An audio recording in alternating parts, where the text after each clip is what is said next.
आपके सामने एक व्यंग प्रस्तुत कर रहा हूँ। उसका शीर्षक है जिधर देखो उधर कुत्ते। घर में कभी गाय पाली जाती थी। छेनी प्रसाद को चिढ़ इस बात की कि गाय की जगह अब कुत्ते नजर आते हैं।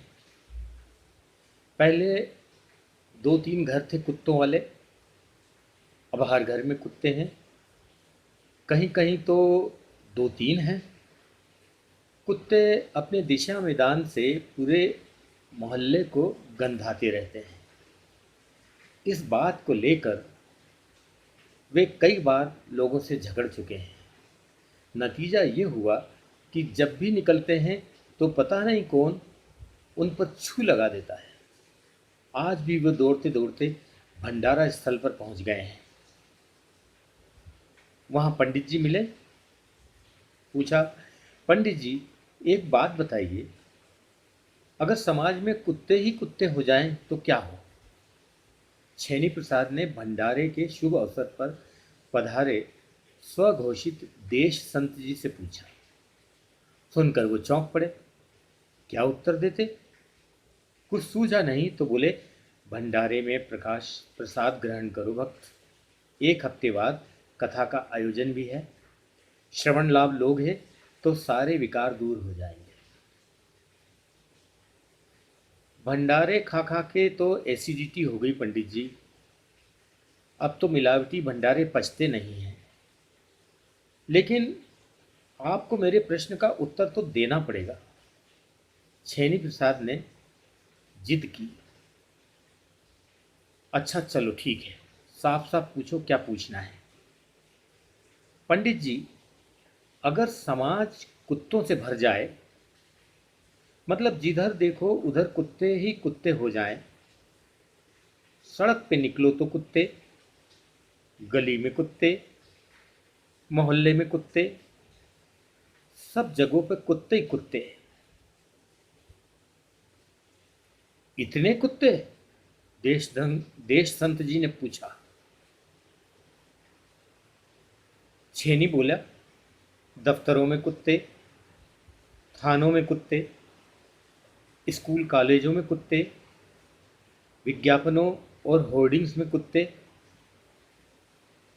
बस बस, मंदिरों आश्रमों और मठों के बारे में कुछ मत बोलना। इसीलिए तुम जैसे लोगों से भगवान दूर ही रहता है, तुम्हारी सुनता नहीं। इनके बारे में तुम्हें कुछ बोला ही नहीं पंडित जी, छेनी ने सफाई दी। अभी मैं रोकता नहीं तो बोलते ही। हाँ आगे बोलो। पंडित जी, तो मेरा पूछना यह है कि अगर ऐसा हुआ तो क्या होगा? लगता है पगलेट है तू। अरे ये कोई प्रश्न है?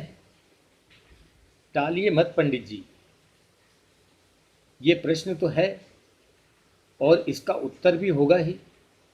छेनी नहीं माना। अरे बावले,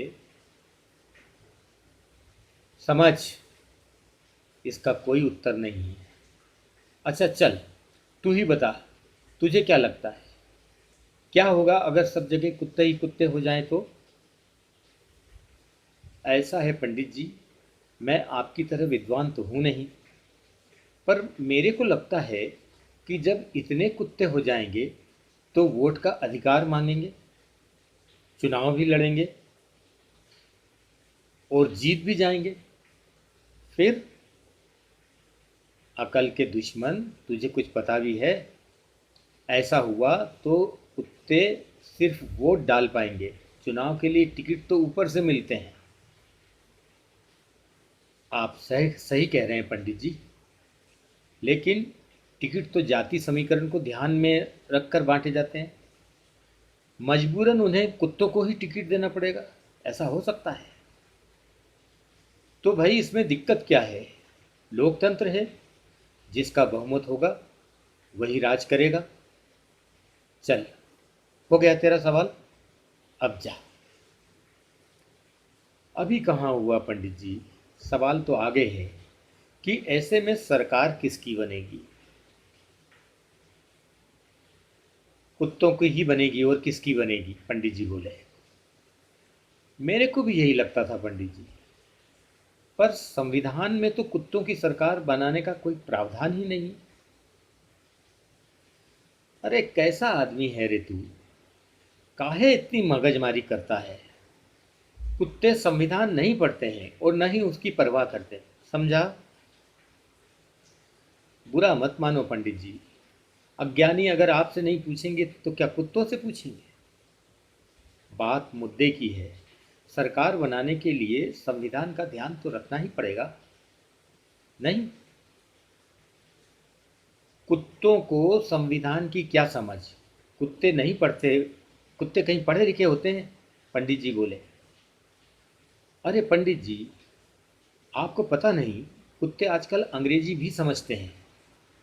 कमान, go to the chair and sit down. राजनीति में इतना समझ लेना पर्याप्त है। बात तो तेरी सही है रे, पर लगता नहीं कि कुत्ते सरकार बना सकेंगे। पंडित खुद ही अपने आप मन ही मन बुदबुदाए। अगर संविधान को नोच फाड़ेंगे तो जरूर बना लेंगे पंडित जी। पंडित जी चौंके।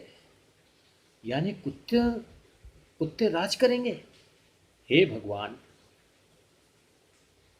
आप तो कहते थे कि जो होता है अच्छे के लिए होता है। कुत्तों की सरकार बनी तो क्या अच्छा होगा? छेनी ने पूछा। हाँ हाँ, हम सही ही कहते थे, अच्छा ही होगा।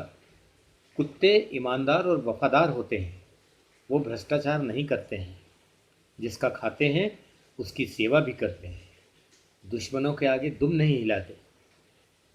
पंडित जी ने करवट बदली। फाड़ खाएंगे हमें। कुत्तों के दंगे देखे हैं कभी आपने? छेनी प्रसाद बोले। देखे हैं, पर उनका कोई धर्म नहीं होता, इसलिए वो सांप्रदायिक भी नहीं होते। पंडित जी बोले। तो क्या आप रह लोगे कुत्तों की सरकार में पंडित जी? को नृप हो हमें कहानी, विद्वान की पूजा तो हर काल में और हर हाल में होती है। इसका मतलब ये हुआ कि आपका समर्थन रहेगा इस सरकार को? छेनी ने पूछा। पगलेट, सरकार किसी की भी हो, विद्वानों का समर्थन हमेशा उसके साथ रहता है। चलो बहुत हो गया, प्रसादी लो भंडारे की और चलते बनो। छेनी प्रसाद का हाजमा ठीक नहीं था, फिर भी वो जीमने बैठ गया। चीम कर बिना कुछ हासिल किए घर लौट आया। धन्यवाद।